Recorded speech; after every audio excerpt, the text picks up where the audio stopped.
yaye i-89% yabafundi ifumana ukuya phantsi kwempumlo ezikolweni rhoqo ngosuku. Siphuhlisa icandelo lezempilo ngeziseko ezikumgangatho wehlabathi. Kutshanje kuvulwe ikliniki entsha-rhaca kwingingqi yaseMthatha encedisa ngonyango lwe-IVF kwabo basokolayo ukukhulelwa. Ukuzivela banzi ngolu phuhliso, phulaphula inkulumbuso yeMpuma Koloni uLubabalo Mabuyane ngethuba eza kudakanca intetho yobume bephondo ngomhla we-26 kweyoMdumba 2026 kwisikhululo sakho sasekuhlaleni. Ixesha lenkqubela phambili ligalelekile.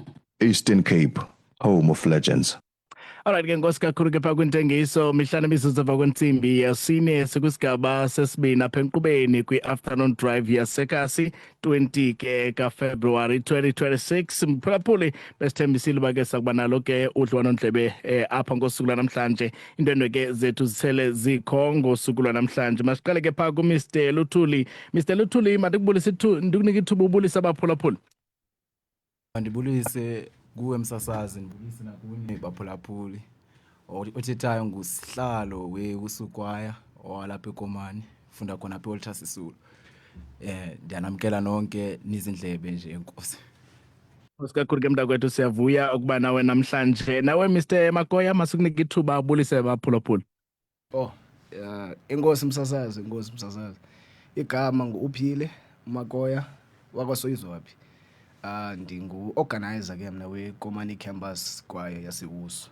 Ndiyabulisa. Alright. Nkosi kakhulu, andazi ke ngubani apha kuni onosiqhayisela ke ngeempumelelo zale khwaya phambi koba sincokole namhlanje nezinto ezintle ezincomekayo ezethi zenziwa ile khwaya yaseUsu. Mandiphendule sikhalo.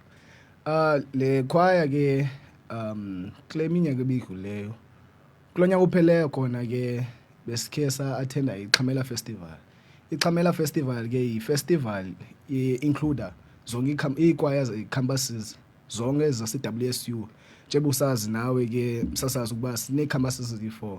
So ikwaya kuzo zonke ezi campuses, and also neento zedrama neento zonke izinto zakwa-arts. So now what happened is that we also joined that iXhamela Festival, and also we also participated 2 years back kwaLECMA, which is Lengau Choral Music Association, which was held in Bloemfontein. And also in 2023, the same competition, we were number 2, and then in 2024 we were number 3. So this year okanye ndiyangxama ngothethe senifuna ungena kulo nyaka obasokwenzani, but mandikuyeke uthethe msasazi, ndiyaxolisa. Yeah, it's fine kuba ke besele ndizawubuza uba lo unyaka niwuqale njani, uzothi ga ngoku imi njani ikhwaya phambi koba ke sininike ithuba loba nithethe nabantu abatsha abanqwenela ukujoyina ikhwaya. Niwuqale njani lo nyaka? Mandiphinde ndithethe futhi msasazi, ndibulela ithuba. Lo nyaka uqaleke kahle kakhulu, ube impumelelo kwaye sibulela kwa ukuba ngaphambi kokuba siqalise izitudent nezezitsha ama-new entering student afike apha eKomani. Kuye kwanyanzeleka ukuba sibameme ukuba babe aba-interested babajoyine ikwaya, kwaye loo nto ibonakalise ukuba impumelelo yethu i-effective ngoba sithe xa sithatha ukubheka amanani anyuke kakhulu kulo nyaka wabantu aba-interested uba bajoyine ikwaya yethu. Enkosi.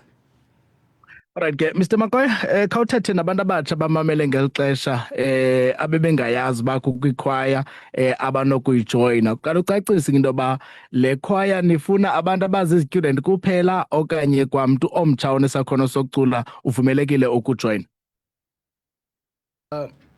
Okwalo mzuzana, since sizawuqalisa ngeconcert sicela i-students, kodwa ke xa siya kwezinye ii-competitions umntu omtsha asingamsondeza eduze because ke noko sinawo amava kudala sikhona, kwaye noconductor wethu ngumntu noko owaziwayo. So ke siyabacela nabantu bazosincedisa abantu abatsha. Sijonge ii-competition ezininzi kakhulu kulo nyaka. Singene ngamandla kulo nyaka and sawuphuma ngamandla, injalo ke msasazi. Okay, Ndiyafuna sele ndininike ithuba ndibona ngathi uzawubashushu 2026 khanidakance ke madoda phantsi into kokuba zithini programs zenu kulonyaka zeziphi competitions enijonge kuzo nezinto zonke eniza kuzenza kulonyaka. Msasazi sizaba neprogram eziliqelanyana noko kodwa ke maniqale ndixhamle kule yokuqala esoba nayo yona sizayibamba ngoku apha kuApril ibizwa ngokuba i-Easter concert eza accommodate zonke izistudent esinazo apha ekwayeni ezintsha whereby sobe celebrate ukuba babe ngamalungu wale kwaya ngakumbi siphinde sibe naye noLekma leyo bekethethe ngayo uMakoya uLingawo yena ke ubanjwa apha ngoJune July iwork kwi-workplace and then sibe neChamela Festival ebeke abandakanywa kwayona nguye uMakoya esizayibamba ngayo uAugust. So le Chamela Festival sicelebrate ukuba yonke lento yale kwaya ithe yaqala phansi kwegama elithi Walter Sisulu. So sisebenzisa isaname uChamela as ukucelebrate esasibongo. Inkosi Msasazi ezinye uzawuxhamla kuzo Makoya.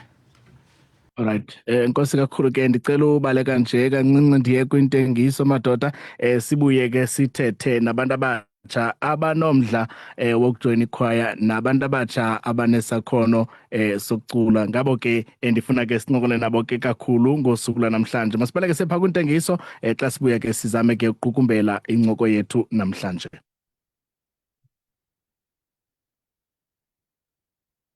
Ingaba ufuna impahla yamadoda ekumgangatho phezulu? Yiza kwivenkile yakwaStrauss yaseQueenstown. Sineebhlukhwe zeBrandwood, izihlangu zamadoda ezisemgangathweni kunye nezinye iimpahla zestayile sanamhlanje. Sifumaneka enumber 79 Robinson Road eKomani. Akukho sidingo sokulinda. Yiza uzokuzifumanela istayile osifunayo namhlanje. Ube mbejembeje ube njeya. Strauss of Queenstown. Service is a pleasure.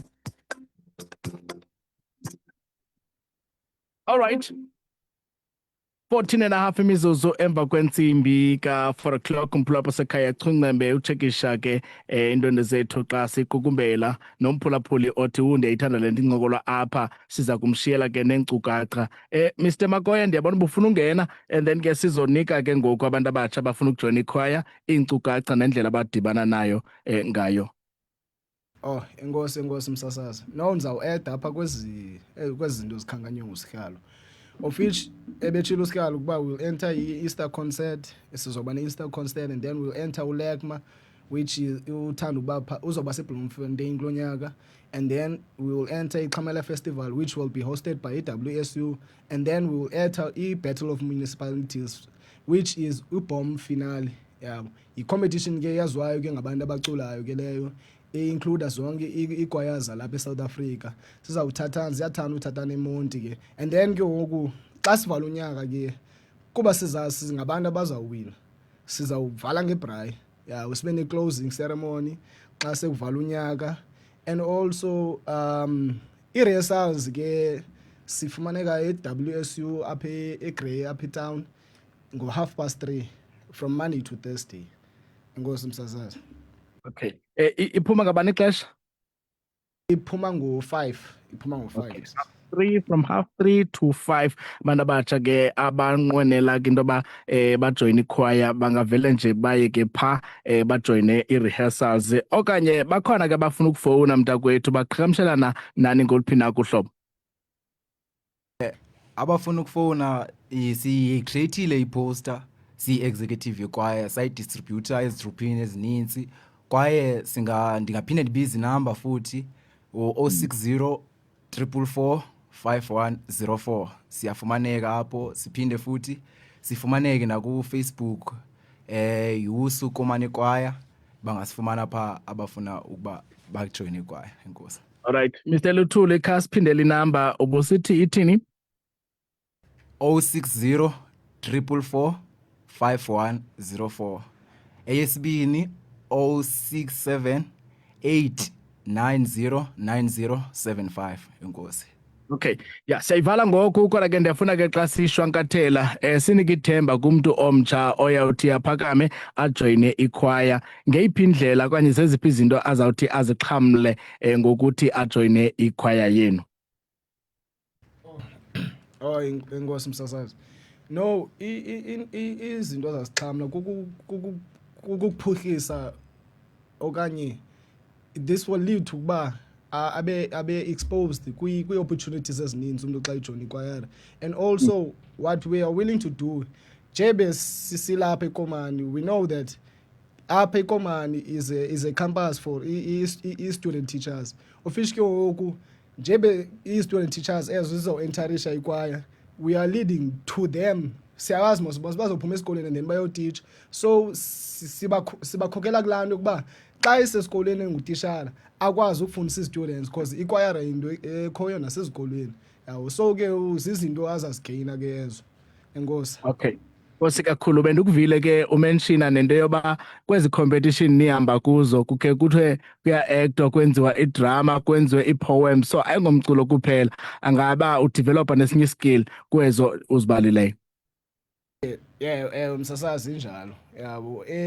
Zikhona ke izinto ezifana ne-debate, into ezifana nedrama, into ezifana neingoma yabo. Zikhona kwalapha e-WSU and also nazo ziyabadinga abantu. Enkosi. Nkosi kakhulu ke masibulele madoda ngexesha lenu sinikhulule. Siyathemba ke abantu abatsha bazawufika especially banesakhono sokucula baphakamisa izinga lekhwaya yenu. Enkosi msasazi. Sibulela thina msasazi, siyabulela kakhulu. Nkosi kakhulu mphulaphula bengincokola ke naye pha ke uYasithanda Luthuli noMakoya Soyizwaphi bona ke bapha kwikwaya yaseWusu bacela abantu abatsha usukela kwi-student nabanye ke abantu abangezuzike i-student abanesakhono sokucula bajoyine ikwaya yawucaciswa yonke enye into pha xa befikile. Hayi masambe ngamacala siyapha kuPhizo siphethe zemidlalo. Baba